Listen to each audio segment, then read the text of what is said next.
ਤਨ ਮਨ ਅਰਪ ਸਰਬਸ ਸਭ ਅਰਪਿਓ, ਅਨੰਦ ਸਹਿਜ ਤੁਨ ਝੋਕ। श्याम सुंदर तज आन जो चाहत, ज्यों कुष्टी तन जोक। श्याम सुंदर तज आन जो चाहत, ज्यों कुष्टी तन जोक। काय जपोरे काय तपोरे, काय बिलोबो पानी। लख 84 जिन उपाई, सो सिमरो निर्वाणी। लख 84 जिन उपाई, सो सिमरो निर्वाणी। श्लोक। फिरत फिरत प्रभ आया परया तो सरनाए, नानक की प्रभ बेनती अपनी भगति लाए। अष्टपदी। जाचक जन जाचै प्रभ दान, कर कृपा देवो हर नाम। साध जना की मांगो तूर, पार ब्रह्म मेरी सरदा पूर। सदा सदा प्रभ के गुण गावो, सास सास प्रभ तुम्हें त्यावो। चरण कमल स्यों लागै प्रीत, भगत करो प्रभ की नित नीत।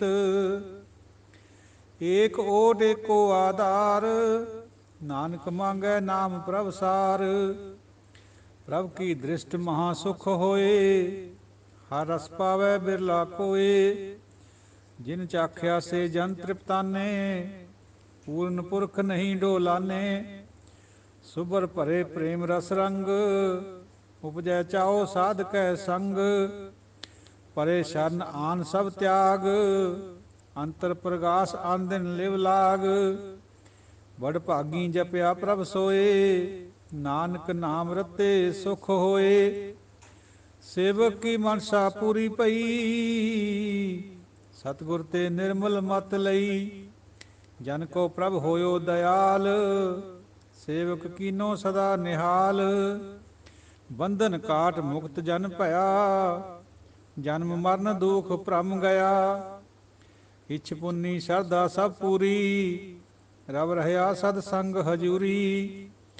जिसका साथ तिन लिया मिलाए, नानक भगति नाम समाए। सो क्यों बिसरै जे काल न भानै, सो क्यों बिसरै जे किया जानै। सो क्यों बिसरै जिन सब किछ दिया, सो क्यों बिसरै जे जीवन जिया। सो क्यों बिसरै जे अगन मह राखै, गुर प्रसाद को बिरला लाखै। सो क्यों बिसरै जे बिखते काढै, जन्म जन्म का टूटा गांढै। गुर पूरै तत इह बुझाया, प्रभ अपना नानक जन ध्याया। गुर पूरै तत इह बुझाया, प्रभ अपना नानक जन ध्याया।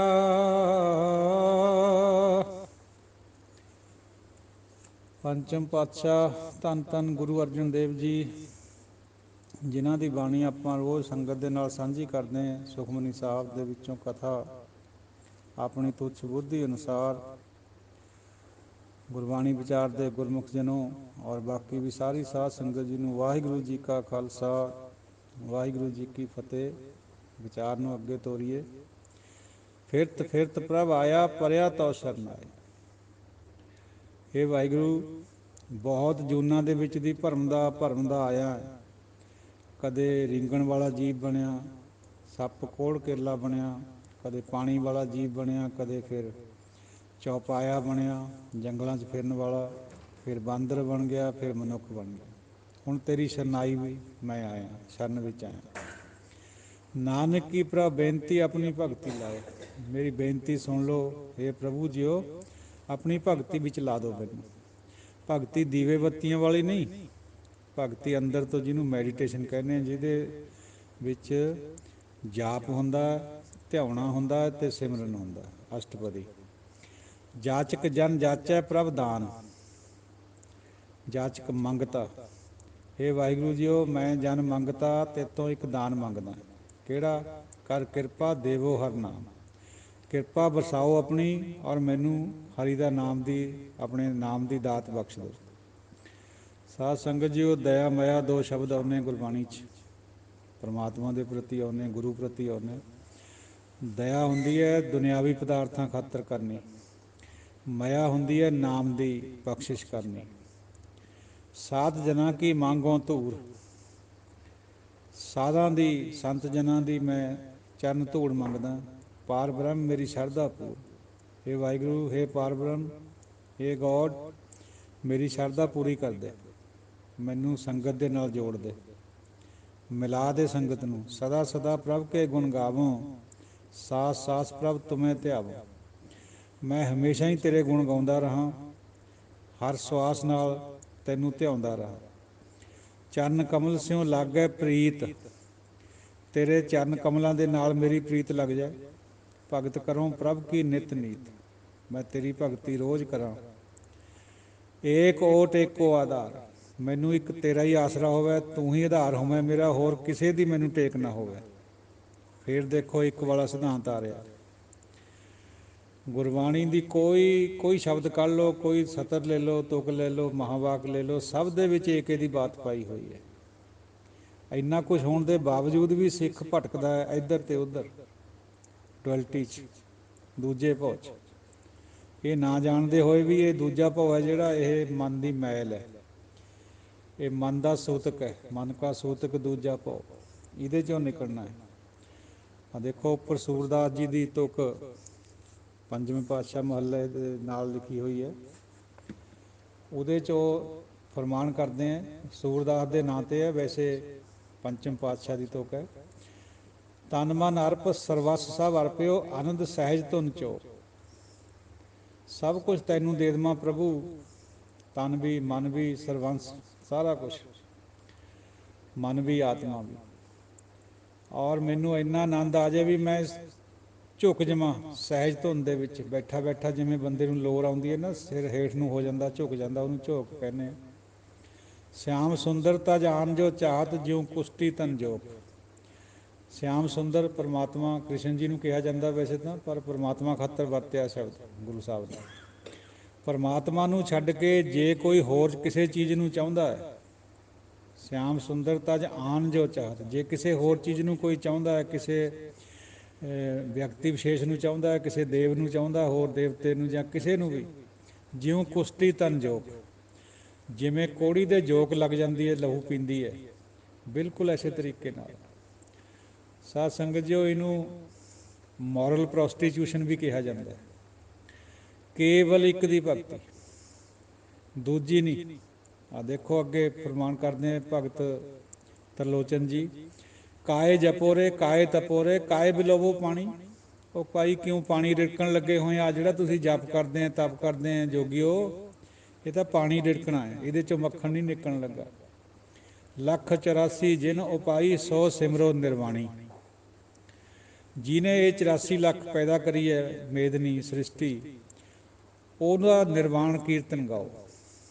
ਨਿਰਵਾਣ ਕੀਰਤਨ ਗਾਵੋ ਕਰਤੇ ਕਾ, ਨਿਮਕ ਸਿਮਰਤ ਜਿਤ ਛੂਟੈ। ਉਹਨੂੰ ਸਿਮਰੋ।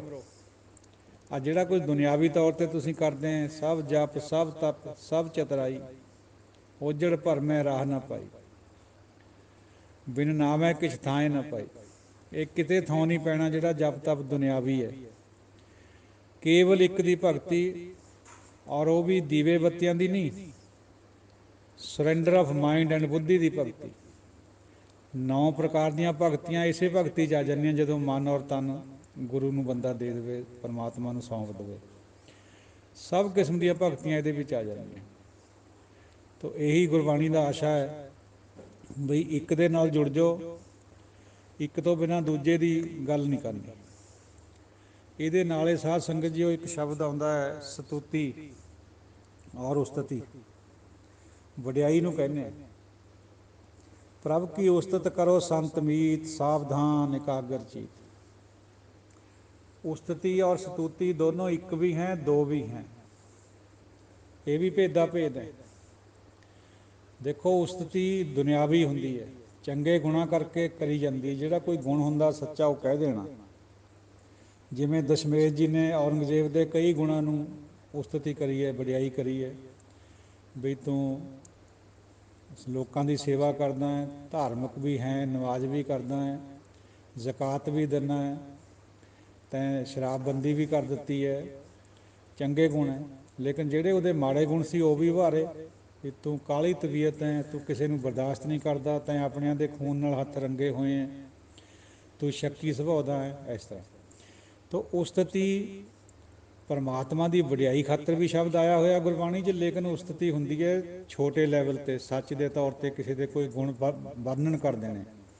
ਜਿਹੜੀ ਸਤੁਤੀ ਹੈ ਉਹ ਹੁੰਦੀ ਹੈ ਪਰਮਾਤਮਾ ਦੀ ਵਡਿਆਈ, ਜਿਹਦੇ ਵਿੱਚ ਗਾ ਕੇ ਮਨ ਭਿੱਜ ਕੇ ਉਹਨੂੰ ਯਾਦ ਕਰਦਾ ਬੰਦਾ, ਉਹਨੂੰ ਸਤੁਤੀ ਕਹਿੰਦੇ। ਉਸਤਤੀ ਰਿਸਾਈਟ ਹੁੰਦੀ ਹੈ, ਯਾਨੀ ਬੋਲੀ ਜਾਂਦੀ, ਬੋਲ ਕੇ ਉਚਾਰਨ ਕਰਕੇ ਕਰੀ ਜਾਂਦੀ ਹੈ, ਅਤੇ ਸਤੁਤੀ ਗਾ ਕੇ ਕਰੀ ਜਾਂਦੀ ਹੈ। ਸਾਡੇ ਦੂਜੇ ਭਰਾ ਦੇਵੀ ਦੇਵਤਿਆਂ ਨੂੰ ਵੀ ਗਾ ਕੇ ਯਾਦ ਕਰਦੇ ਹੈ, ਪਰ ਗੁਰਬਾਣੀ ਦੀ ਜਿਹੜੀ ਸਤੁਤੀ ਹੈ ਉਹ ਪਰਮਾਤਮਾ ਦੇ ਪ੍ਰਤੀ ਹੈ, ਕੀਰਤਨ ਕਰਕੇ। ਤਾਂ ਹੀ ਕੀਰਤਨ ਦੀ ਇੰਨੀ ਵਡਿਆਈ ਹੈ, ਜਿਹਨੂੰ ਕਈ ਅੱਜ ਕੱਲ੍ਹ ਦੇ ਅਜੋਕੇ ਪੜ੍ਹੇ ਲਿਖੇ ਵਿਦਵਾਨ ਖੰਡਨੇ ਕਰਨ ਲੱਗ ਗਏ ਵੀ ਗੁਰਬਾਣੀ 'ਚ ਕੀਰਤਨ ਹੈ ਹੀ ਨਹੀਂ ਹੈ। ਆ ਪਿੱਛੇ ਜਿਹੇ ਵਿਚਾਰ ਵੀ ਆਪਣੇ ਗਰੁੱਪ 'ਚ ਚੱਲੀ ਸੀ। ਉਹ ਭਾਈ ਗਾ ਕੇ ਕਰਨਾ, ਇਹ ਤਾਂ ਸਿਮਰਨ ਦਾ, ਧਿਆਉਣੇ ਦਾ, ਆਰਾਧਨ ਦਾ ਸਭ ਤੋਂ ਬੈਸਟ ਤਰੀਕਾ ਹੈ।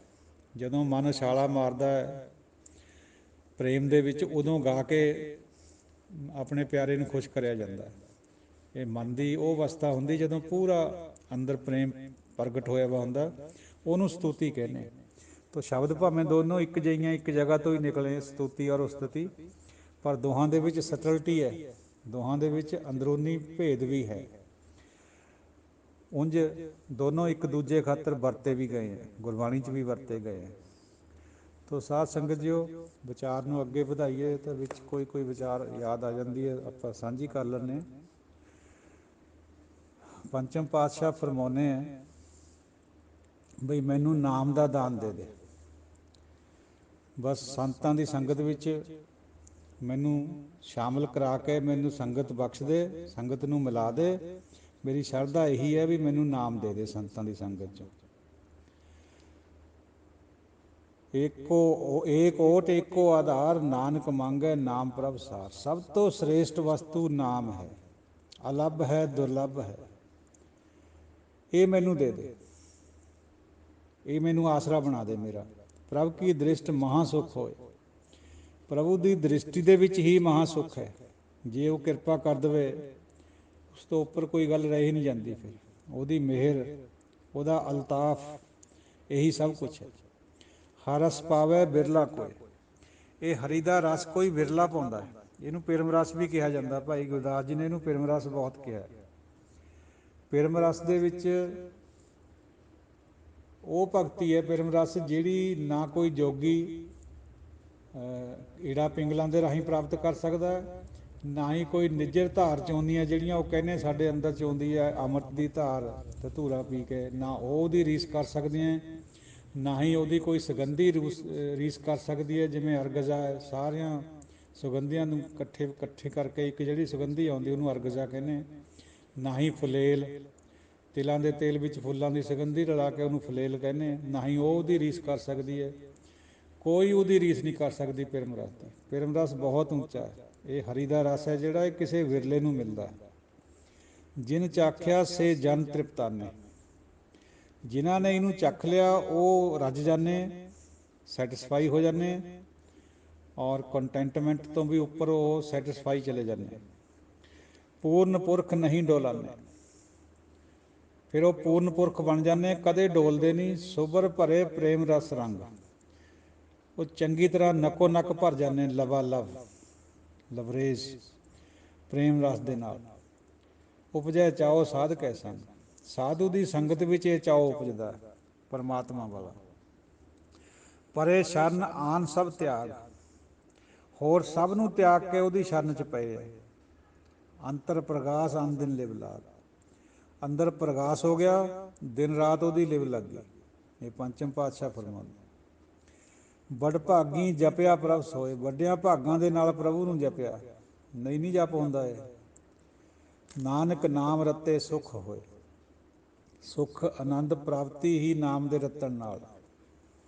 ਸੇਵਕ ਕੀ ਮਨਸਾ ਪੂਰੀ ਭਈ, ਸੇਵਕ ਦੀ ਮਨਸ਼ਾ ਪੂਰੀ ਹੋ ਗਈ, ਕਿਉਂਕਿ ਸੇਵਕ ਦੇ ਮਨ ਵਿੱਚ ਇਹੀ ਤਾਂਘ ਹੁੰਦੀ ਹੈ ਵੀ ਮੈਨੂੰ ਤੂੰ ਮਿਲ ਜਾ, ਨਾਮ ਪ੍ਰਾਪਤ ਹੋ ਜਾਵੇ, ਨਾਮ ਪ੍ਰਗਟ ਹੋ ਜਾਵੇ।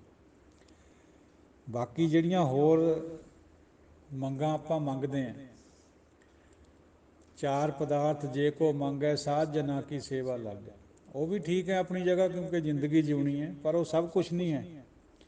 ਮੰਗਣਾ ਮੰਗਣ ਨੀਕਾ ਹਰ ਜਸ ਗੁਰ ਤੇ ਮੰਗਣਾ, ਅਸਲ 'ਚ ਮੰਗਣਾ ਹੈ ਤਾਂ ਹਰੀ ਦਾ ਜਸ ਮੰਗੋ। ਇਹ ਚੀਜ਼ਾਂ ਲੋੜਾਂ ਤਾਂ ਉਹ ਪੂਰੀਆਂ ਕਰ ਹੀ ਰਿਹਾ, ਤੋ ਲਗਜ਼ਰੀ ਨਹੀਂ ਪੂਰੀ ਕਰਦਾ, ਜਿਹੜੀਆਂ ਲੋੜਾਂ ਉਹਨੂੰ ਉਹ ਪੂਰਾ ਕਰ ਦਿੰਦਾ। ਬੰਦੇ ਦੀ ਮਨਸ਼ਾ ਕਿਆ ਹੋਣੀ ਚਾਹੀਦੀ ਸੇਵਕ ਦੀ, ਅਸਲ ਵਿੱਚ ਨਾਮ ਦੀ ਪ੍ਰਾਪਤੀ। ਸਤਿਗੁਰ ਤੇ ਨਿਰਮਲ ਮੱਤ ਲਈ, ਗੁਰੂ ਤੋਂ ਇਹ ਮੱਤ ਮਿਲੀ ਹੈ ਵੀ ਮੈਨੂੰ ਨਾਮ ਦੀ ਬਖਸ਼ਿਸ਼ ਕਰਦੇ ਮੇਰੇ ਉੱਤੇ, ਕਿਉਂਕਿ ਗੁਰੂ ਸਮਝਾਉਂਦਾ ਵੀ ਨਾਮ ਸਭ ਕੁਛ ਹੈ, ਬਾਕੀ ਕੁਛ ਵੀ ਹੇਚ ਹੈ।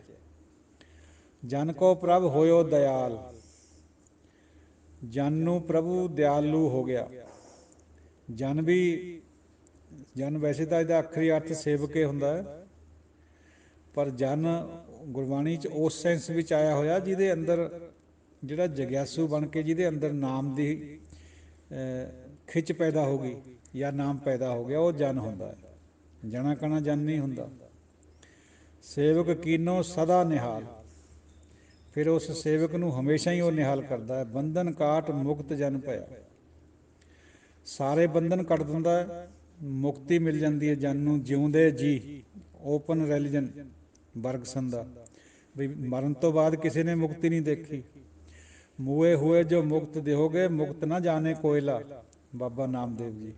ਹੁਣ ਦੇ ਮੁਕਤੀ, ਮੈਂ ਤੇਰਾ ਭਗਤ ਹੈ, ਮੈਨੂੰ ਧੱਕੇ ਮਾਰੇ ਮੰਦਰ 'ਚੋਂ ਬਾਹਰ ਕੱਢ ਦਿੱਤਾ, ਆ ਜਾ ਹੁਣ, ਮੈਂ ਤਾਂ ਤੇਰਾ ਭਗਤ ਹੈ, ਮੇਰੇ ਥੋੜ੍ਹੇ ਧੱਕੇ ਪਏ, ਧੱਕੇ ਤੇਰੇ ਪਏ ਅਸਲ ਵਿੱਚ। ਆਉਣਾ ਪਿਆ, ਦੇਰਾ ਕਮਾਉਣਾ ਪਿਆ ਦੇਰੇ ਦਾ ਮੂੰਹ। ਫੇਰ ਦਿਆ ਦੇਹਰਾ ਨਾਮੇ ਕੋ ਪੰਡੀਅਨ ਕੋ ਪਿਛਵਾਰ ਲਾ, ਤੋ ਕੱਟਦੇ ਮੇਰੇ ਬੰਧਨ, ਕਰਦੇ ਮੁਕਤੀ। ਬੰਧਨ ਕਿਹੜੇ ਹੈ? ਬਹੁਤ ਬੰਧਨ ਹੈ, ਸਭ ਕੁਛ ਬੰਧਨ ਹੈ ਨਾਮ ਤੋਂ ਬਿਨਾਂ। ਮਾਂ ਬਾਪ ਵੀ ਬੰਧਨ, ਪੁੱਤਰ ਧੀ ਵੀ ਬੰਧਨ, ਖੇਤੀ ਵੀ ਬੰਧਨ, ਕਿੱਤੇ ਵੀ ਬੰਧਨ, ਔਰ ਰੱਬ ਦੇ ਨਾਂ ਉੱਪਰ ਜੋ ਕੁਛ ਕਰਿਆ ਜਾ ਰਿਹਾ ਕਰਮ ਧਰਮ ਹੈ ਉਹ ਵੀ ਬੰਧਨ। ਇਹਨਾਂ ਨੂੰ ਕੱਟ ਦੇ। ਜਨਮ ਮਰਨ ਦੁਖ ਭਰਮ ਗਿਆ, ਮੇਰੀ 84 ਔਰ ਮੇਰਾ ਭਰਮ ਦੁੱਖ ਸਭ ਦੂਰ ਹੋ ਗਿਆ। ਇੱਛ ਪੁੰਨੀ ਸ਼ਰਧਾ ਸਭ ਪੂਰੀ, ਰੱਬ ਰਹਾ ਸਤ ਸੰਗ ਹਜ਼ੂਰੀ। ਇੱਛਾ ਪੂਰੀ ਹੋ ਗਈ, ਸ਼ਰਧਾ ਮੇਰੀ ਪੂਰੀ ਕਰਤੀ ਤੈਂ ਹੇ ਵਾਹਿਗੁਰੂ। ਹੁਣ ਮੈਨੂੰ ਇਹ ਪ੍ਰਤੀਤ ਦਿੰਦਾ ਵੀ ਤੂੰ ਮੇਰੇ ਅੰਗ ਸੰਗ ਹੈ, ਔਰ ਹਮੇਸ਼ਾ ਹੀ ਹੈ, ਸਦਾ ਵਾਸਤੇ ਅੰਗ ਸੰਗ ਹੋ ਗਿਆ। ਸੋ ਸਤਿਗੁਰ ਪਿਆਰਾ ਮੇਰੇ ਨਾਲ ਹੈ, ਜਿਸ ਕਾ ਸਾਥ ਤਿਨ ਲਿਆ ਛਡਾਏ ਮਿਲਾਏ। ਜਿਹਦਾ ਇਹ ਸਰੀਰ ਸੀਗਾ, ਜੋ ਕੁਛ ਮੈਂ ਸੀ ਉਹ ਉਹਦਾ ਸੀ, ਅਸਲ ਵਿੱਚ ਉਹਨੇ ਮੈਨੂੰ ਆਪਣੇ ਨਾਲ ਮਿਲਾ ਲਿਆ। ਸਮਝਦਾ ਮੈਂ ਉਲਟ ਸੀਗਾ ਵੀ ਮੈਂ ਉਹ ਤੋਂ ਜੁਦਾ, ਮੇਰੀ ਹਸਤੀ ਹੈ। ਜਦ ਸਮਝ ਆ ਗਈ ਵੀ ਮੇਰੀ ਹਸਤੀ ਤਾਂ ਕੁਛ ਹੈ ਹੀ ਨਹੀਂ ਹੈ, ਮੈਂ ਤਾਂ ਇੱਕ ਬੁਲਬੁਲਾ ਵੀ ਨਹੀਂ ਹੈ। ਉਹ ਬੁਲਬੁਲਾ ਪਾਣੀ ਦਾ, ਬੁਦਬੁਦਾ ਪਾਣੀ ਦੇ ਵਿੱਚ ਮਿਲ ਗਿਆ, ਸਾਗਰ ਬਣ ਗਿਆ। ਨਾਨਕ ਭਗਤੀ ਨਾਮ ਸਮਾਏ, ਭਗਤੀ ਦੇ ਨਾਲ ਨਾਮ ਦੇ ਵਿੱਚ ਸਮਾਇਆ ਮੈਂ। ਸੋ ਕਿਉਂ ਵਿਸਰੈ ਜੇ ਘਾਲ ਨਾ ਭਰਨੈ। ਸਾਧ ਸੰਗਤ ਜੀਓ, ਗੁਰਬਾਣੀ ਵਿਚਾਰਦੇ ਗੁਰਮੁਖ ਜਨੋ, ਕਿਉਂ ਵਿਸਰੈ ਉਹ ਜਿਹੜਾ ਸਾਡੀ ਘਾਲ ਨੂੰ ਵਿਅਰਥ ਨਹੀਂ ਜਾਣ ਦਿੰਦਾ, ਭੰਦਾ ਨਹੀਂ ਉਹਨੂੰ। ਜੇ ਇੱਕ ਛਿਣ ਵਾਸਤੇ ਵੀ ਅਸੀਂ ਉਹਦੇ ਹੁੰਦੇ ਹਾਂ, ਉਹ ਸਾਰੀ ਉਮਰ ਖਾਤਰ ਸਾਡਾ ਹੁੰਦਾ ਹੈ, ਸਾਡੇ ਅੰਦਰ ਆ ਕੇ ਪ੍ਰਗਟ ਹੋ ਜਾਂਦਾ ਹੈ ਤਾਂ ਅੰਦਰ ਵੈਸੇ ਵੀ, ਪਰ ਪ੍ਰਗਟ ਹੋ ਜਾਂਦਾ। ਅੰਤਰ ਖੂਟਾ ਅੰਮ੍ਰਿਤ ਭਰਿਆ, ਸ਼ਬਦੇ ਕਾਢ ਪੀਐ ਪਨਿਹਾਰੀ। ਅੰਮ੍ਰਿਤ ਦਾ ਕੁੰਡ ਅੰਦਰ ਹੈ, ਪਰ ਪ੍ਰਗਟ ਨਹੀਂ ਹੈ। ਜਿਹਦੇ 'ਤੇ ਕਿਰਪਾ ਕਰਦਾ ਹੈ ਉਹਨੂੰ ਉਹ ਨਾਮ ਬਖਸ਼ ਦਿੰਦਾ। ਉਹ ਇੱਕ ਛਿਣ ਪਰ ਵੀ ਕਿਸੇ ਦੀ ਕਮਾਈ ਕਰੀ ਹੋਈ ਵਿਅਰਥ ਨਹੀਂ ਜਾਣ ਦਿੰਦਾ। ਸੋ ਕਿਉਂ ਵਿਸਰੈ ਜੇ ਕੀਆ ਜਾਣੈ, ਜੋ ਕੁਛ ਅਸੀਂ ਕਰਦੇ ਹਾਂ ਉਹਨੂੰ ਉਹ ਜਾਣਦਾ ਹੈ, ਉਹਨੂੰ ਹਰ ਇੱਕ ਚੀਜ਼ ਦਾ ਪਤਾ। ਉਹ ਅੰਤਰਜਾਮੀ ਹੈ, ਓਮਨੀਸ਼ੈਂਟ ਹੈ, ਔਰ ਸਾਨੂੰ ਸਾਡੇ ਕਰੇ ਹੋਏ ਦੀ ਕੀਮਤ ਵੀ ਪਾਉਂਦਾ, ਕਦਰ ਵੀ ਕਰਦਾ। ਸੋ ਕਿਉਂ ਵਿਸਰੈ ਜਿਨ ਸਭ ਕੁਛ ਦੀਆ, ਕਿਉਂ ਵਿਸਾਰੀਏ ਉਹਨੂੰ ਜਿਹਨੇ ਸਭ ਕੁਝ ਦਿੱਤਾ ਹੈ। ਸੋ ਕਿਉਂ ਵਿਸਰੈ ਜੇ ਜੀਵਨ ਜੀਆ, ਜਿਹੜਾ ਸਾਰੀਆਂ ਜੀਵਾਂ ਦਾ ਜੀਵਨ ਹੈ, ਕਿਉਂ ਵਿਸਾਰੀਏ ਉਹਨੂੰ। ਸੋ ਕਿਉਂ ਵਿਸਰੈ ਜੇ ਅਗਨ ਮਹਿ ਰਾਖੈ, ਪੇਟ ਦੀ ਅਗਨ ਦੇ ਵਿੱਚ ਰੱਖਿਆ ਕਰਦਾ ਹੈ 9 ਮਹੀਨੇ 10 ਮਹੀਨੇ। ਗੁਰ ਪ੍ਰਸਾਦ ਕੋ ਵਿਰਲਾ ਲੱਖ ਹੈ। ਸਾਧ ਸੰਗਤ ਜੀਓ, ਇਹ ਵੀ ਇੱਕ ਖਿਆਲ ਹੈ, ਸੱਚਾਈ ਹੈ ਬਈ ਅੱਜ ਕੱਲ੍ਹ ਜਿਹੜੇ ਬੱਚੇ ਜੰਮਦੇ ਆ ਉਹ 9 ਮਹੀਨੇ ਬਾਅਦ ਜੰਮ 9ਵੇਂ ਦੇ ਵਿੱਚ ਹੀ ਜੰਮ ਜਾਂਦੇ ਆ ਜ਼ਿਆਦਾਤਰ। ਕੋਈ ਕੋਈ ਜਾਂਦਾ 10ਵੇਂ 'ਚ। ਹਾਲਾਂਕਿ ਗੁਰਬਾਣੀ 'ਚ ਕਬੀਰ ਜੀ ਨੇ 10ਵੀਂ ਮਾਸੀ ਦਾ ਜ਼ਿਕਰ ਕਰਿਆ, ਉਦੋਂ ਹੋ ਸਕਦਾ 10 ਮਹੀਨੇ ਬੱਚਾ ਲੰਦਾ ਹੋਵੇ ਪੇਟ ਦੇ ਵਿੱਚ, ਪੋਸੀਬਲ ਹੈ ਬਹੁਤ। ਹੁਣ ਵੀ ਕੋਈ ਕੋਈ ਚਲੇ ਜਾਂਦਾ 10ਵੇਂ 'ਚ, ਪਰ ਆਮ ਤੌਰ 'ਤੇ 9ਵੇਂ ਮਹੀਨੇ 'ਚ ਬੱਚੇ ਪੈਦਾ ਹੁੰਦੇ ਹਨ। ਤਾਂ ਉਸ ਅਗਨ ਦੇ ਵਿੱਚ ਵੀ ਉਹ ਰੱਖਿਆ ਕਰਦਾ। ਸੋ ਕਿਉਂ ਵਿਸਰੈ ਜੇ ਬਿਖਤੇ ਕੱਢ ਹੈ, ਉਹਨੂੰ ਕਿਉਂ ਵਿਸਾਰੀਏ ਜਿਹੜਾ ਸਾਨੂੰ ਇਸ ਵਿਖਿਆ ਤੋਂ ਬਾਹਰ ਕੱਢਦਾ ਹੈ, ਇਹ ਜ਼ਹਿਰ ਰੂਪ ਮਾਇਆ ਤੋਂ ਬਾਹਰ ਕੱਢਦਾ ਹੈ। ਜਨਮ ਜਨਮ ਕਾ ਟੂਟਾ ਗੰਢ ਹੈ, ਸਦੀਆਂ ਤੋਂ ਟੁੱਟੇ ਹੋਏ ਅਸੀਂ, ਸਾਨੂੰ ਉਹ ਗੰਢ ਲੈਂਦਾ ਹੈ। ਗੁਰ ਪੂਰੈ ਤਤ ਇਹ ਬੁਝਾਇਆ, ਪ੍ਰਭ ਆਪਣਾ ਨਾਨਕ ਜਨ ਧਿਆਇਆ। ਪੂਰੇ ਗੁਰੂ ਨੇ ਇਹ ਗੱਲ ਸਮਝਾਤੀ, ਇਹ ਤਤ ਸਾਰ ਸਾਨੂੰ ਬੁਝਾਤਾ। ਤੇ ਪੰਚਮ ਪਾਤਸ਼ਾਹ ਫਰਮਾਉਂਦੇ ਆ ਫਿਰ ਅਸੀਂ ਆਪਣਾ ਪ੍ਰਭੂ ਨੂੰ ਧਿਆਇਆ। ਸਾਧ ਸੰਗਤ ਜੀ, ਇਹ ਤਾਂ ਅਸੀਂ ਵਿਚਾਰ ਅੱਜ ਦੀ ਥੋੜ੍ਹੀ ਜਿਹੀ ਵਿਚਾਰ ਕਰਕੇ ਸਮਾਪਤੀ ਕਰਾਂਗੇ। ਇੱਕ ਕਿਸੇ ਅਦੀਬ ਦਾ ਕਥਨ ਹੈ, ਨਾ ਲੋੜ ਹੈ ਨਾ ਮੋੜ ਹੈ, ਨਾ ਜੋੜ ਹੈ ਨਾ ਹੋੜ ਹੈ, ਨਾ ਤੋੜ ਹੈ। ਇਹ ਗੁਰਮਤਿ ਨਾਲ ਮੇਲ ਖਾਂਦੀ ਹੈ ਬਾਤ। ਨਾ ਲੋੜ ਹੈ ਨਾ ਮੋੜ ਹੈ, ਨਾ ਜੋੜ ਹੈ ਨਾ ਹੋੜ ਹੈ, ਨਾ ਤੋੜ ਹੈ।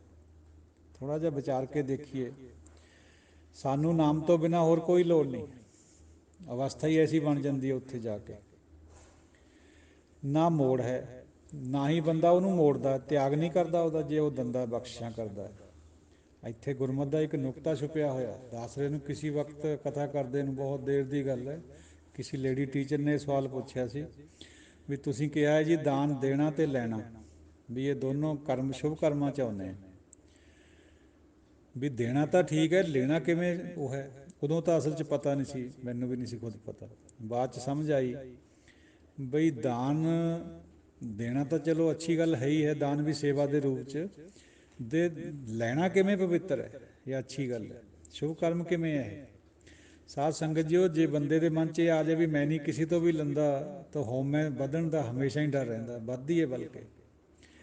ਤੋ ਜੋ ਉਹ ਦਿੰਦਾ ਆਪਣੇ ਮਨ 'ਚ ਇੱਛਾ ਨਾ ਹੋਵੇ, ਫਿਰ ਵੀ ਸੰਗਤ ਬਖਸ਼ਦੀ ਹੈ ਤੇ ਠੀਕ ਹੈ, ਲੈ ਲੈਣੀ ਚਾਹੀਦੀ ਹੈ, ਬਜਾਏ ਆਪਣੇ ਬਣਾਏ ਹੋਏ ਜਿਹੜੇ ਉਵੇਂ ਅਸੂਲ ਹੁੰਦੇ ਆ ਵੀ ਮੈਂ ਨਹੀਂ ਜੀ ਕਿਸੇ ਤੋਂ ਵੀ ਲੈਂਦਾ, ਉਹ ਨਹੀਂ ਹੋਣਾ ਚਾਹੀਦਾ। ਭਾਵੇਂ ਦਾਸਰਾ ਨਹੀਂ, ਗੁਰਬਾਣੀ ਦੀ ਕਥਾ ਦਾ ਕੋਈ ਵੀ ਕਦੇ ਵੀ ਇਸ ਤਰ੍ਹਾਂ ਪੈਸੇ ਨਹੀਂ ਐਕਸੈਪਟ ਕਰਦਾ, ਪਰ ਇੱਕ ਅੱਧਾ ਜਗ੍ਹਾ ਐਸਾ ਖਿਆਲ ਆਇਆ ਹੈ ਜਿੱਥੇ ਫਿਰ ਇਹ ਸਿਧਾਂਤ ਤੋਂ ਪਿੱਛੇ ਹਟਣਾ ਪਿਆ। ਇੱਕ ਵਾਰੀ ਕਟਕ ਦਾਤਣ ਸਾਹਿਬ ਗੁਰਦੁਆਰਾ, ਉੱਥੇ ਦਾਸਰਾ ਗਿਆ ਸੀ ਕਥਾ ਕਰਨ। ਉੱਥੇ ਜਿਹੜਾ ਪ੍ਰਧਾਨ ਸੀ, ਹਾਲਾਂਕਿ ਉਹ ਪ੍ਰੇਮੀ ਸੀ ਆਪਣਾ ਬਹੁਤ ਪਹਿਲਾਂ ਤੋਂ ਹੀ, ਉਹਨੇ ਪ੍ਰਧਾਨ ਜੀ ਮੈਨੂੰ ਬੁਲਾ ਕੇ ਕੋਲ, ਪ੍ਰਧਾਨ ਜੀ ਦੁਆਰਾ ਇੱਕ ਲਿਫਾਫਾ ਪੇਸ਼ ਕਰਿਆ। ਕਰਦੇ ਆ ਲੋਕ ਆਮ ਤੌਰ 'ਤੇ ਕੀਰਤਨ ਵਾਲਿਆਂ ਨੂੰ ਔਰ ਕਥਾਕਾਰਾਂ ਨੂੰ। ਤਾਂ ਉਹ ਤਾਂ ਦਾਸ ਨੇ ਬਹੁਤ ਪੋਲਾਈਟਲੀ ਪ੍ਰੇਮ ਦੇ ਨਾਲ ਕਹਿ ਦਿੱਤਾ ਵੀ ਨਹੀਂ ਜੀ ਨਹੀਂ, ਤੁਹਾਨੂੰ ਪਤਾ ਮੈਂ ਐਕਸੈਪਟ ਨਹੀਂ ਕਰਦਾ। ਚਲੋ ਪ੍ਰਧਾਨ ਜੀ ਚੰਗੇ ਸੁਭਾਅ ਦੇ ਸੀ, ਉਹਨਾਂ ਨੇ ਤਾਂ ਮੰਨ ਲਈ ਗੱਲ। ਘਰ ਜਦੋਂ ਆਏ ਉਸ ਪੁਰਸ਼ ਦੇ, ਉੱਥੇ ਉਹਦੇ ਘਰੇ ਰਿਹਾ ਸੀ ਦਾਸਰਾ। ਦੂਜੇ ਦਿਨ ਜਦੋਂ ਆਉਣ ਦਾ ਸਮਾਂ ਸੀਗਾ, ਬਜ਼ੁਰਗ ਸੀ ਉਹ, ਮੇਰੇ ਖਿਆਲ 85-90 ਸਾਲ ਦਾ ਉਹਨਾਂ ਦਾ ਪਿਓ। ਉਹਨੇ ਇੱਕ ਥਾਲ ਦੇ ਵਿੱਚ ਦਸਤਾਰ ਰੱਖੀ ਹੋਈ ਅਤੇ 500 ਰੁਪਇਆ ਰੱਖਿਆ ਹੋਇਆ। ਮੈਨੂੰ ਬੁਲਾ ਕੇ ਕਹਿਣ ਲੱਗੇ ਵੀ ਡਾਕਟਰ ਸਾਹਿਬ ਜਵਾਬ ਨਾ ਦਿਓ। ਔਰ ਦੇਖ ਰਿਹਾ ਸੀ ਦਾਸਰਾ ਉਹਦੇ ਚਿਹਰੇ ਵੱਲ, ਉਸ ਬਜ਼ੁਰਗ ਦੀਆਂ ਅੱਖਾਂ ਵਿੱਚ ਪਾਣੀ ਵੀ ਸੀ। ਬਸ ਫਿਰ ਕੁਛ ਨਹੀਂ ਪੁੱਛਿਆ, ਲਿਆਓ ਭਾਈ, ਮੱਥੇ ਨੂੰ ਲਗਾਇਆ, ਲੈ ਲਿਆ। ਇੱਕ ਅੱਧੀ ਮਿਸਾਲ ਇਹੀ ਜਿਹੀ ਹੈ, ਵੈਸੇ ਅਦਰਵਾਈਜ਼ ਲੋੜ ਨਹੀਂ ਪੈਂਦੀ। ਜੇ ਲੋੜ ਹੋਵੇ ਤਾਂ ਲਿਆ ਜਾ ਸਕਦਾ ਸੰਗਤ ਤੋਂ, ਪਰ ਮਹਾਰਾਜ ਸਾਰਦਾ ਸੀ, ਮੈਡੀਕਲ ਪ੍ਰੈਕਟੀਸ਼ਨਰ ਹੈ, ਬਹੁਤ ਵਧੀਆ ਮਹਾਰਾਜ ਨੇ ਬਖਸ਼ਿਸ਼ ਪਹਿਲਾਂ ਹੀ ਕਰੀ ਹੋਈ ਹੈ, ਫਿਰ ਲੋੜ ਵੀ ਨਹੀਂ ਰਹਿੰਦੀ ਹੈ ਇਸ ਕਰਕੇ। ਤੋ ਚਲੋ, ਨਾ ਲੋੜ ਹੈ ਨਾ ਮੋੜ ਹੈ, ਮੋੜਨੇ ਦਾ ਮਤਲਬ ਇਹ ਹੈ, ਨਾ ਜੋੜ ਹੈ ਨਾ ਹੋੜ ਹੈ, ਨਾ ਹੀ ਜੋੜਨਾ ਹੈ ਵੀ ਹੇਠਾਂ ਦੱਬ ਕੇ ਰੱਖੀਏ, ਅਤੇ ਨਾ ਹੀ ਹੋੜ ਹੈ, ਹੋੜ ਵੀ ਹੁੰਦੀ ਹੈ ਦੌੜ ਭੱਜ। ਨਾ ਤੋੜ ਹੈ, ਨਾ ਕਦੇ ਤੋੜ ਆਵੇ, ਆਟਾ ਜੁੜੈ ਨਾ, ਆਟਾ ਥੁੜੈ ਨਾ, ਪੈਸਾ ਜੁੜੈ ਨਾ, ਆਇਆ ਮੁੜੈ ਨਾ, ਇਹ ਵੀ ਇੱਕ ਕਹਾਵਤ ਹੈ। ਤੋ ਇਹ ਗੁਰਮਤਿ ਦੇ ਇਹਨਾਂ ਵਿੱਚ ਵੀ ਗੁਰਮਤਿ ਇਨਵੋਲਵ ਹੈ, ਇਹਨਾਂ ਬਾਤਾਂ 'ਚ। ਸਾਧ ਸੰਗਤ ਜੀਓ, ਵਿਚਾਰ ਕਰਦਿਆਂ ਕਰਦਿਆਂ ਇੱਕ ਹੋਰ ਵਿਚਾਰ ਮਨ 'ਚ ਆਈ, ਅਜੇ ਹੈ 5-7 ਮਿੰਟ। ਰੈਲੀਜਨ, ਧਰਮ ਔਰ ਮੈਡੀਟੇਸ਼ਨ ਜਾਂ ਡਿਵਾਨਟੀ ਜਿਹਨੂੰ ਕਹਿੰਦੇ ਆਪਾਂ, ਇਹਨਾਂ ਦੇ ਵਿੱਚ ਕੁਛ ਅੰਤਰ ਹੈ। ਭਾਵੇਂ ਕਿ ਆਪਾਂ ਇਹਨਾਂ ਨੂੰ ਇੱਕੋ ਸਮਝਦੇ ਹਾਂ, ਪਰ ਸਟਲਟੀ ਹੈ ਇਹਦੇ ਵਿੱਚ ਵੀ। ਧਰਮ ਦੁਨਿਆਵੀ ਤੌਰ 'ਤੇ ਕ੍ਰਿਸਚੈਨਿਟੀ ਧਰਮ, ਜੈਨਿਜ਼ਮ ਧਰਮ, ਬੁੱਧ ਧਰਮ, ਹਿੰਦੂ ਧਰਮ, ਸਿੱਖ ਧਰਮ, ਇਸ ਤਰ੍ਹਾਂ ਇਹ ਦੁਨਿਆਵੀ ਚੀਜ਼ਾਂ ਨੇ। ਪਰ ਸਿੱਖੀ ਇਹਨਾਂ ਦੇ ਵਿੱਚ ਇੱਕ ਵਿਸ਼ੇਸ਼ ਦਰਜਾ ਰੱਖਦੀ, ਉਹ ਵੀ ਡਿਸਕਸ ਕਰਦੇ ਹਾਂ ਵੀ ਕਿਵੇਂ ਹੈ। ਧਰਮ ਜਿਹੜਾ ਹੁੰਦਾ ਹੈ, ਉਹ ਧਰਮ ਬਾਹਰ ਦਾ ਇੱਕ ਸਮੂਹ ਦਾ, ਇੱਕ ਦੇਸ਼ ਦਾ ਜਾਂ ਇੱਕ ਕੌਮ ਦਾ ਸਮੂਹ ਪ੍ਰਚਲਨ ਹੁੰਦਾ ਹੈ। ਜਿਵੇਂ ਅੰਗਰੇਜ਼ਾਂ ਦਾ ਹੈ, ਮੁਸਲਮਾਨ ਭਰਾਵਾਂ ਦਾ ਹੈ, ਹਿੰਦੂ ਭਰਾਵਾਂ ਦਾ ਹੈ, ਸਿੱਖ ਭਰਾਵਾਂ ਦਾ ਵੀ ਹੈ। ਤੋ ਜਿਹੜਾ ਧਰਮ ਹੈ ਉਹਦਾ ਡੁਐਲਿਟੀ ਨਾਲੋਂ, ਆਪਣੇ ਡਿਵਿਨਟੀ ਨਾਲੋਂ ਕਿਆ ਫਰਕ ਹੈ। ਡਿਵਿਨਟੀ ਯਾਨੀ ਰੂਹਾਨੀਅਤ ਜਾਂ ਨੂਰਾਨੀਅਤ ਵੀ ਕਹਿੰਦੇ ਆ ਕੁਛ ਲੋਕ। ਇਹਦਾ ਕਿਆ ਅੰਤਰ ਹੈ, ਇਹ ਸਟਲਟੀ ਦੇਖੀਏ ਇਹਦੇ ਵਿੱਚ ਕਿਆ ਹੈ। ਲੱਗਦਾ ਤਾਂ ਇਹੀ ਹੈ ਵੀ ਇੱਕੋ ਚੀਜ਼ ਹੈ, ਨਹੀਂ। ਇਹ ਇੱਕੋ ਚੀਜ਼ ਸਿੱਖ ਧਰਮ ਵਿੱਚ ਤਾਂ ਹੈ। ਸਿੱਖ ਧਰਮ ਦਾ ਜਿਹੜਾ ਰਿਲੀਜਨ ਸਿੱਖ ਧਰਮ ਹੈ, ਉਹਦੇ ਵਿੱਚ ਡਿਵਿਨਟੀ ਕੁੱਟ-ਕੁੱਟ ਕੇ ਭਰੀ ਹੋਈ ਹੈ। ਇਹ ਐਕਸੈਪਸ਼ਨ ਹੈ। ਵਿਚਾਰਦੇ ਚੱਲੀਏ, ਜਿਹੜਾ ਧਾਰਮਿਕ ਬੰਦਾ ਹੈ ਉਹ ਕਲਟ ਵਿੱਚ ਬਿਲੀਵ ਕਰਦਾ ਹੈ, ਪੂਜਾ 'ਚ। ਪਰਸਨੈਲਿਟੀ ਕਲਟ ਵੀ ਅੱਜ ਕੱਲ੍ਹ ਸ਼ਬਦ ਚੱਲਦਾ ਹੈ ਲੀਡਰਾਂ ਖਾਤਰ। ਕਿਸੇ ਲੀਡਰ ਦੀ ਬਹੁਤ ਪਾਪੂਲੈਰਿਟੀ ਹੋ ਗਿਆ, ਆਪਾਂ ਕਹਿੰਦੇ ਜੀ ਉਹਦੇ ਵਾਸਤੇ ਪਰਸਨੈਲਿਟੀ ਕਲਟ ਹੋ ਗਿਆ, ਲੋਕ ਵਿਅਕਤੀ ਪੂਜਾ ਕਰ ਰਹੇ ਹੈ। ਤੋ ਧਰਮ ਵਿੱਚ ਵੀ ਪੂਜਾ ਹੁੰਦੀ ਹੈ, ਡਿਵਿਨਟੀ ਵਿੱਚ ਪੂਜਾ ਨਹੀਂ ਹੁੰਦੀ, ਉਹਦੇ 'ਚ ਮੈਡੀਟੇਸ਼ਨ ਹੁੰਦੀ ਹੈ। ਉਹਦੇ 'ਚ ਦੀਵੇ ਬੱਤੀਆਂ ਦੀ ਬਜਾਏ ਅੰਦਰ ਤੋਂ ਮਨ ਬੁੱਧੀ ਜਿਹੜਾ ਸਰੈਂਡਰ ਕਰਕੇ ਉਹਨੂੰ ਦਿੱਤਾ ਹੁੰਦਾ, ਉਹਦੇ ਨਾਲ ਭਗਤੀ ਹੁੰਦੀ ਹੈ। ਧਿਆਉਣਾ ਔਰ ਆਰਾਧਨਾ, ਸਿਮਰਨ ਕਰਨਾ, ਜਪਣਾ, ਇਹ ਸਾਰੇ ਉਹਦੇ ਵਿੱਚ ਆ ਜਾਂਦੇ। ਧਾਰਮਿਕ ਬੰਦਾ ਕੇਵਲ ਬਾਹਰ ਦਾ ਕਿਰਿਆ ਕਰਮ ਕਰਦਾ ਹੈ। ਪਾਠ ਕਰ ਵੀ ਲਊਗਾ, ਕਰਵਾ ਵੀ ਲਊਗਾ ਪਾਠੀਆਂ ਤੋਂ, ਲੇਕਿਨ ਪਾਠ ਦੀ ਜਿਹੜੀ ਅੰਦਰਲੀ ਸਮਝ ਹੈ, ਜਿਹੜੀ ਬੁੱਝ ਕੇ ਜਾਂ ਜਗਾ ਕੇ ਬਾਣੀ ਨੂੰ ਪੜ੍ਹਨਾ, ਉਹ ਨਹੀਂ ਕਰ ਸਕਦਾ। ਉਹ ਡਿਵਾਈਨ ਪਰਸਨ ਕਰ ਸਕਦਾ, ਜਾਂ ਕਮ ਸੇ ਕਮ ਜਿਹੜਾ ਡਿਵਿਨਟੀ ਦੇ ਰਸਤੇ 'ਤੇ ਚੱਲਿਆ ਵਾ ਉਹ ਕਰ ਸਕਦਾ। ਧਰਮ ਹਿਊਮਨ ਹੈ, ਯਾਨੀ ਹਿਊਮਨ ਆਪ ਸਮਝਦੇ ਹੈ, ਬੰਦੇ ਨੂੰ ਕਹਿੰਦੇ। ਜਿਹੜੀ ਡਿਵਿਨਟੀ ਹੈ ਇਹ ਡਿਵਾਈਨ ਹੈ, ਡਿਵਾਈਨ ਰੱਬ ਨੂੰ ਕਹਿੰਦੇ। ਜਿਹੜਾ ਧਾਰਮਿਕ ਬੰਦਾ ਹੈ, ਹੀ ਲਿਵਜ਼ ਇਨ ਹਿਜ਼ ਥਾਟਸ, ਉਹ ਆਪਣੇ ਵਿਚਾਰਾਂ ਵਿੱਚ ਜਿਉਂਦਾ ਹੈ, ਵਿਚਾਰ ਬਦਲਦੇ ਵੀ ਰਹਿੰਦੇ। ਜਿਹੜਾ ਡਿਵਾਈਨ ਪਰਸਨ ਹੈ, ਹੀ ਲਿਵਜ਼ ਇਨ ਹਿਜ਼ ਕੌਨਸ਼ੀਅਸਨੈਸ, ਉਹ ਆਪਣੀ ਆਤਮਿਕ ਲੈਵਲ 'ਤੇ ਜਾਗਿਆ ਵਾ ਹੁੰਦਾ, ਉਹਦੇ ਵਿੱਚ ਰਹਿੰਦਾ ਉਹ ਹਮੇਸ਼ਾ। ਤੋ ਜ਼ਮੀਰ ਵਿੱਚ ਰਹਿੰਦਾ, ਜ਼ਮੀਰ ਕਦੇ ਬਦਲਦੀ ਨਹੀਂ ਹੈ। ਇਹ ਗੱਲ ਜੁਦੀ ਹੈ ਵੀ ਸਿੱਖ ਧਰਮ ਦੇ ਵਿੱਚ ਡਿਵਿਨਟੀ ਦੀ ਬਹੁਤ ਉਚਾਈ ਛੋਹੀ ਗਈ ਹੈ, ਆਪਣੀ ਜ਼ਮੀਰ ਵੀ ਗੁਰੂ ਨੂੰ ਅਰਪਣ ਕਰਨੀ ਪੈਂਦੀ ਹੈ। ਇਹ ਫਰਕ ਹੈ ਥੋੜ੍ਹੇ ਥੋੜ੍ਹੇ ਸਭ ਜਗ੍ਹਾ। ਰਿਲੀਜੀਅਸ ਬੰਦਾ ਸੁੱਤਾ ਹੋਇਆ ਹੁੰਦਾ ਹੈ। ਸੁੱਤੇ ਹੋਏ ਤੋਂ ਮੁਰਾਦ ਹੈ ਵੀ ਉਹ ਕਰਮ ਧਰਮ ਕਰੀ ਜਾਂਦਾ, ਉਹਨੂੰ ਪਤਾ ਕੁਛ ਨਹੀਂ ਹੁੰਦਾ ਵੀ ਮੈਂ ਕਿਆ ਕਰ ਰਿਹਾ। ਜਿਹੜਾ ਹੁੰਦਾ ਡਿਵਾਈਨ ਪਰਸਨ, ਉਹ ਜਾਗਿਆ ਵਾ ਹੁੰਦਾ, ਹਮੇਸ਼ਾ ਐਵਰ ਅਵੇਕ ਹੁੰਦਾ ਉਹ।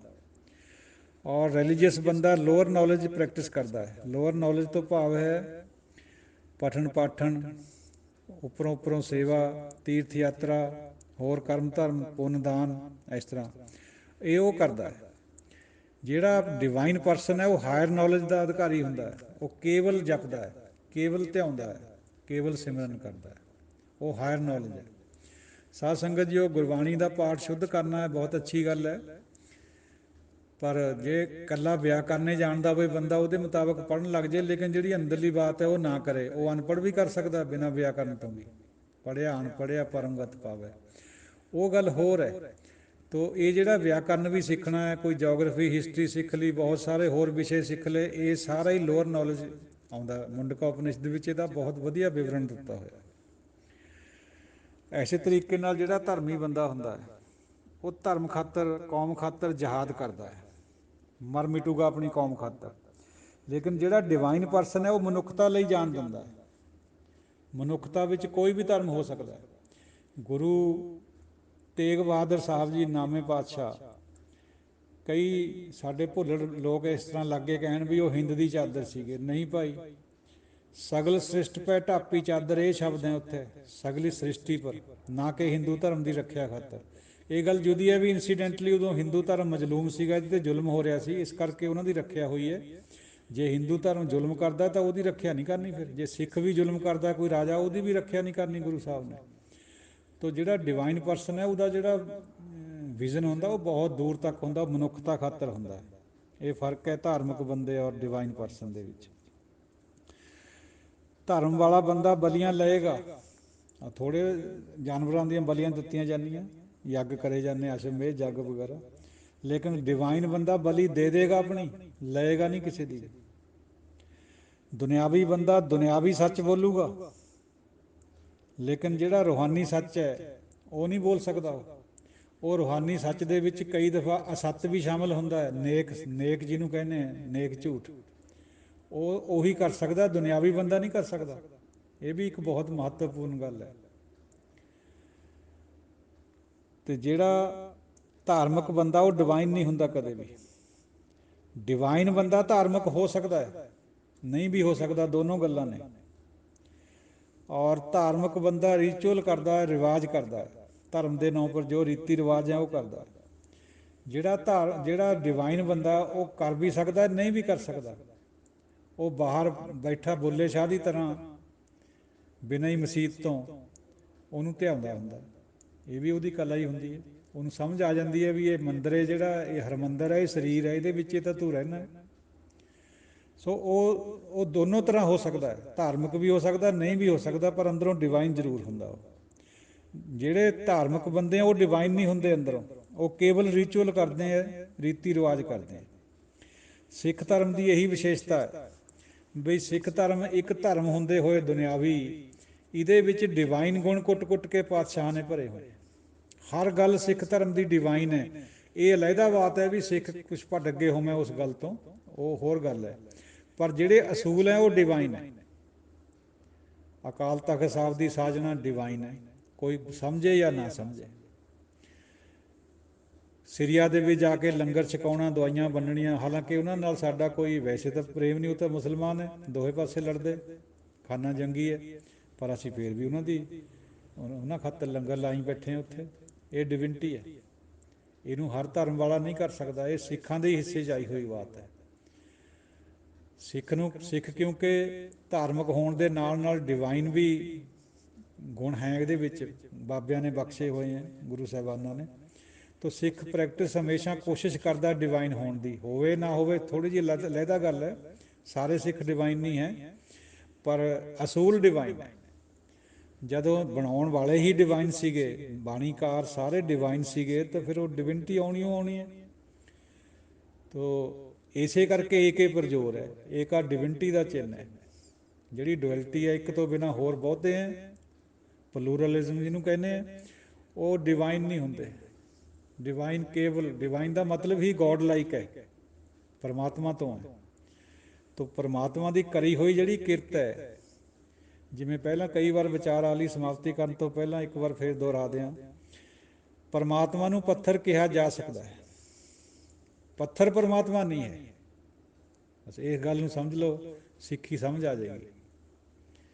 ਨਹੀਂ ਤਾਂ ਸਮਝ ਹੀ ਨਹੀਂ ਆਉਂਦੀ ਹੈ ਵੀ ਇਹ ਕਿਆ ਗੁਰੂ ਸਾਹਿਬ ਕਿਤੇ ਕੁਛ ਕਹਿ ਦਿੰਦੇ, ਕਿਤੇ ਕੁਛ। ਸਾਡੀ ਸਮਝ ਨੂੰ ਏਕਣ ਲੱਗਦਾ, ਪਰ ਉਹ ਗੱਲ ਸਮਝ ਨਹੀਂ ਆਈ ਅਸਲੀ ਜਿਹੜੀ ਗੁਰੂ ਸਾਹਿਬ ਸਾਨੂੰ ਕਹਿਣੀ ਚਾਹੁੰਦੇ। ਪਰਮਾਤਮਾ ਪੱਥਰ ਵੀ ਹੈ, ਸਾਲਗ੍ਰਾਮ ਵੀ ਹੈ, ਉਹਨੂੰ ਸਭ ਕੁਝ ਕਿਹਾ ਜਾ ਸਕਦਾ, ਕਿਉਂਕਿ ਉਹਦੀ ਹੋਂਦ ਹਰ ਇੱਕ ਚੀਜ਼ ਵਿੱਚ ਹੈ। ਲੇਕਿਨ ਪੱਥਰ ਨੂੰ ਪਰਮਾਤਮਾ ਜਾਂ ਭਗਵਾਨ ਨਹੀਂ ਕਿਹਾ ਜਾ ਸਕਦਾ। ਜੋ ਪਾਥਰ ਕੋ ਕਹਤੇ ਦੇਵ ਤਿਨ ਕੀ ਬਿਰਥਾ ਹੋ ਵੈਸੇ, ਜੋ ਪਾਥਰ ਕੀ ਪਾਈ ਪਾਏ ਤਿਨ ਕੀ ਕਾਲ ਅਜਾਈ ਜਾਏ। ਬਹੁਤ ਸਪਸ਼ਟ ਵਚਨ ਹੈ। ਨਾ ਪੱਥਰ ਕਿਸੇ ਨੂੰ ਕੁਝ ਦਿੰਦਾ ਹੈ, ਨਾ ਲੈਂਦਾ ਹੈ, ਸਭ ਵਿਅਰਥਾ ਸੇਵ ਹੈ ਜੇ ਉਹਨੂੰ ਰੱਬ ਸਮਝਦੇ ਆ ਪੱਥਰ ਨੂੰ। ਹਾਲਾਂਕਿ ਪਰਮਾਤਮਾ ਨੂੰ ਪੱਥਰ ਕਿਹਾ ਗਿਆ ਹੈ ਗੁਰਬਾਣੀ 'ਚ, ਤੂੰ ਠਾਕੁਰ ਤੁਮ ਪੈ ਅਰਦਾਸ। ਕਰੀਏ ਸਮਾਪਤੀ। ਕੋਈ ਵੀ ਅਪਸ਼ਬਦ, ਕੋਈ ਗਲਤ ਬਿਆਨੀ, ਦਾਸਰਾ ਹਮੇਸ਼ਾ ਹੀ ਖਿਮਾ ਮੰਗਦਾ ਹੈ, ਕਿਉਂਕਿ ਪਤਾ ਨਹੀਂ ਕਦੋਂ ਗਲਤੀ ਹੋ ਜਾਏ। ਤੇ ਸੰਗਤ ਬਖਸ਼ਣ ਯੋਗ ਹੈ, ਬਖਸ਼ਣ ਹਾਰ ਹੈ, ਬਲਕਿ ਸੰਗਤ ਹਮੇਸ਼ਾ ਹੀ ਬਖਸ਼ ਦਿੰਦੀ ਹੈ। To err is human, to forgive divine. ਸੰਗਤ ਔਰ ਪਰਮਾਤਮਾ ਹਮੇਸ਼ਾ ਬਖਸ਼ ਦਿੰਦੇ ਆ, ਅਸੀਂ ਹਮੇਸ਼ਾ ਹੀ ਭੁੱਲਾਂ ਕਰਦੇ ਹਾਂ, ਔਰ ਭੁੱਲਾਂ ਹੋ ਜਾਂਦੀਆਂ, ਇਹ ਵੀ ਉਹਦਾ ਹੁਕਮ ਹੈ। ਭੁੱਲ ਵਿੱਚ ਹੈ ਜੀਵ। ਜਿਹੜਾ ਕਹਿੰਦਾ ਮੈਂ ਭੁੱਲ ਨਹੀਂ ਕਰਦਾ, ਉਹ ਬਹੁਤ ਬਲੰਡਰ ਕਰ ਰਿਹਾ। ਜਿਹੜਾ ਭੁੱਲ ਇੱਕ ਵਾਰ ਹੋ ਗਈ ਉਹਨੂੰ ਸੁਧਾਰ ਲੈਂਦਾ, ਉਹ ਡਿਵਾਈਨ ਪਰਸਨ ਹੁੰਦਾ। ਕਿਉਂਕਿ ਜਿਹੜਾ ਬੰਦਾ ਗਲਤੀ ਕਰਦਾ ਉਹ ਡੈਵਲ ਹੈ, ਘੋਰ ਗਲਤੀਆਂ ਕਰਦਾ ਹੈ। ਪਰ ਜਿਹੜਾ ਗਲਤੀ ਨੂੰ ਸੰਗਤ ਵਿੱਚ ਆ ਕੇ ਰੱਖ ਦਿੰਦਾ ਹੈ, ਕੰਗਰੀਗੇਸ਼ਨ 'ਚ ਸੰਗਤ ਵਿੱਚ ਵੀ ਮੇਰੇ ਤੋਂ ਇਹ ਗਲਤੀ ਹੋਈ ਹੈ, ਉਹ ਡਿਵਾਈਨ ਬਣ ਜਾਂਦਾ, ਨੇੜੇ ਹੀ ਗੱਲ ਮੁਕਾਈ ਹੋਈ ਹੈ। He who does a evil is a devil, but he who confesses it in congregation ਜਾਂ ਸੰਗਤ ਇਜ਼ ਏ ਸੇਂਟ। ਇਹ ਅੰਗਰੇਜ਼ਾਂ ਦੀ ਕਹਾਵਤ ਹੈ। ਉਹ ਸੰਤ ਬਣ ਜਾਂਦਾ ਜਿਹੜਾ ਆਪਣੀ ਗਲਤੀ ਨੂੰ ਸੰਗਤ ਦੇ ਵਿੱਚ ਰੱਖ ਦੇਵੇ ਤਾਂ ਕਿ ਦੁਬਾਰੇ ਨਾ ਹੋਵੇ। ਗਲਤੀ ਹੋਣੀ ਤਾਂ ਕੁਦਰਤੀ ਗੱਲ ਹੈ, ਬੰਦਾ ਸਭ ਭੁੱਲ ਵਿੱਚ ਐ, ਅਸੀਂ ਉਹਦੇ ਬੱਚੇ ਗਲਤੀਆਂ ਕਿਉਂ ਨਹੀਂ ਕਰਾਂਗੇ, ਕਰਦੇ ਹਾਂ। ਔਰ ਇੱਥੋਂ ਤੱਕ ਵੀ ਕਿਹਾ ਹੈ ਹਾਫਿਜ਼ ਨੇ, ਸੂਫੀ ਸੰਤ ਹੋਇਆ ਈਰਾਨ ਦਾ, ਵੀ ਮਹਾਰਾਜ ਮੇਰੀ ਉਮਰ 60 ਸਾਲ ਦੀ ਹੋ ਗਈ, ਜੇ ਹੋਰ ਮੇਰੀ 10-20 ਸਾਲ ਤੈਂ ਜਿੰਨੀ ਬਖਸ਼ਣੀ ਹੈ ਬਖਸ਼ ਦੇ, ਮੈਂ ਉਹਦੇ ਵਿੱਚ ਰੱਜ ਕੇ ਗਲਤੀਆਂ ਕਰੂੰਗਾ। ਦੇਖੋ ਇੱਕ ਚਿੱਟੀ ਦਾੜੀ ਵਾਲਾ ਮਹਾਤਮਾ ਕਿਆ ਕਹਿ ਰਿਹਾ, ਕਾਤੇ ਕਹਿ ਰਿਹਾ, ਇਹ ਵੀ ਸੁਣੋ ਗੱਲ। ਮੈਂ ਰੱਜ ਕੇ ਗਲਤੀਆਂ ਕਰੂੰਗਾ ਕਿਉਂਕਿ ਮੈਨੂੰ ਪਤਾ ਹੈ ਵੀ ਤੇਰੀ ਬਖਸ਼ਿਸ਼ ਦਾ ਇੱਕ ਕਿਣਕਾ ਉਹਨੇ ਮੇਰੀਆਂ ਇਹ ਸਾਰੀਆਂ ਗਲਤੀਆਂ ਮਾਫ ਕਰ ਦੇਣੀਆਂ। ਇਹ ਕਹਿਣ ਦਾ ਢੰਗ ਹੈ। ਵਡਿਆਈ ਉਹਦੀ ਬਖਸ਼ਿਸ਼ ਦੀ ਕਰੀ ਹੋਈ ਹੈ ਵੀ ਇੱਕ ਘੜੀ ਦਾ, ਇੱਕ ਸੈਕਿੰਡ ਵਾਸਤੇ ਉਹ ਸਾਡੇ ਤੇ ਵਰਸ ਜਾਵੇ, ਸਾਡੀ ਹਉਮੈ ਤੋੜ ਦੇਵੇ, ਸਾਡੀਆਂ ਸਾਰੀਆਂ ਗਲਤੀਆਂ ਨੂੰ ਮਾਫ ਕਰ ਦਿੰਦਾ, ਉਹ ਪਾਪਾਂ ਨੂੰ ਰਾਖ ਕਰਕੇ ਰੱਖ ਦਿੰਦਾ। ਸੂਫੀ ਕਵੀ ਸ਼ਿਵਲੀ ਇੱਕ ਐਸੀ ਬਹੁਤ ਬੜੀ ਗੱਲ ਕਹੀ ਹੈ। ਉਹ ਕਹਿੰਦਾ ਜੀ ਇਹ ਕਾਹਤੇ ਲੋਕ ਮੱਕੇ ਨੂੰ ਜਾਂਦੇ, ਕਿਉਂਕਿ ਖੁਦ ਵੀ ਉਹ ਮੁਸਲਮਾਨ ਸੀ, ਸੂਫੀ ਸੀਗਾ। ਉਹਨੇ ਤਾਂ ਸ਼ਬਦ ਐਸੇ ਕਹੇ ਆ, ਜ਼ੁਬਾਨ ਅਲਾਉ ਨਹੀਂ ਕਰਦੀ ਸੰਗਤ ਵਿੱਚ, ਪਰ ਉਹਦਾ ਮਤਲਬ ਇਹ ਸੀਗਾ ਵੀ ਅੱਗ ਉਹਨੇ ਕਿਆ ਲਾਉਣੀ ਸੀ ਮੱਕੇ ਨੂੰ, ਉਹਦਾ ਮਕਸਦ ਇਹੀ ਸੀਗਾ ਵੀ ਮੱਕਾ ਸਰੀਰ ਨੂੰ ਸਮਝੋ ਭਾਈ, ਤੁਸੀਂ ਜ਼ਿਆਰਤ ਕਿੱਥੇ ਕਰਦੇ ਫਿਰਦੇ, ਇਹਦੇ ਅੰਦਰ ਨੂੰ ਵੜੋ। ਸ਼ਬਦ ਬੜੇ ਕੈੜੇ ਵਰਤੇ ਉਹਨਾਂ ਨੇ। ਉਹ ਸੰਤਾਂ ਨੇ ਥੋੜ੍ਹਾ ਇਹੋ ਜਿਹਾ ਕੋਈ ਕਰਮ ਕਰਨਾ ਹੁੰਦਾ, ਉਹ ਲੋਕਾਂ ਨੂੰ ਸਮਝਾਉਣ ਖਾਤਰ ਉਹਨੇ ਇਹ ਬਾਤ ਕਹੀ ਹੈ ਵੀ ਮੈਂ ਧਾਰਮਿਕ ਸਥਾਨ ਨੂੰ ਅੱਗ ਲਾ ਦੇਵਾਂ। ਲੋਕ ਉੱਥੇ ਸਮਝਦੇ ਆ ਵੀ ਰੱਬ ਹੈ, ਰੱਬ ਅੰਦਰ ਨਹੀਂ ਸਮਝਦੇ ਹੈ ਵੀ ਹੈਗਾ। ਇਹੀ ਡਿਵਿਨਿਟੀ ਹੈ। ਵਾਹਿਗੁਰੂ ਜੀ ਕਾ ਖਾਲਸਾ, ਵਾਹਿਗੁਰੂ ਜੀ ਕੀ ਫਤਿਹ। ਹਾਂਜੀ, ਸਾਧ ਸੰਗਤ ਜੀ, ਉਹ ਗੁਰਬਾਣੀ ਵਿਚਾਰ ਦੇ ਸੂਝਵਾਨ ਪਤਵੰਤੇ ਸੱਜਣੋ, ਮਨੁੱਖੀ ਮਾਈਂਡ ਹੈ, ਭੁੱਲ ਹੁੰਦੀ ਹੈ। ਕਿੰਨੀ ਵਾਰ ਇਹ ਤੋਂ ਪਹਿਲਾਂ ਕਿੰਨੇ ਆਪਣੇ ਵਿਚਾਰਾਂ ਦੇ ਵਿੱਚ ਸਹੀ ਬੋਲੀਆਂ ਗਈਆਂ, ਲੇਕਿਨ ਅੱਜ ਫੇਰ ਥੋੜ੍ਹਾ ਜਿਹਾ ਉਕਾਈ ਹੋਈ। ਜੋ ਪਾਥਰ ਕੋ ਕਹਿਤੇ ਦੇਵ ਤਾਂ ਕਿ ਬਿਰਥਾ ਹੋਵੇ ਸੇਵ, ਇਹ ਹੈ ਸ਼ੁੱਧ ਉਚਾਰਨ। ਔਰ ਜੋ ਪਾਥਰ ਕੀ ਪਾਈ ਪਾਏ ਤਿਸ ਕੀ ਕਾਲ ਅਜਾਈ ਜਾਏ। ਵਾਹਿਗੁਰੂ ਜੀ ਕਾ ਖਾਲਸਾ, ਵਾਹਿਗੁਰੂ ਜੀ ਕੀ ਫਤਿਹ।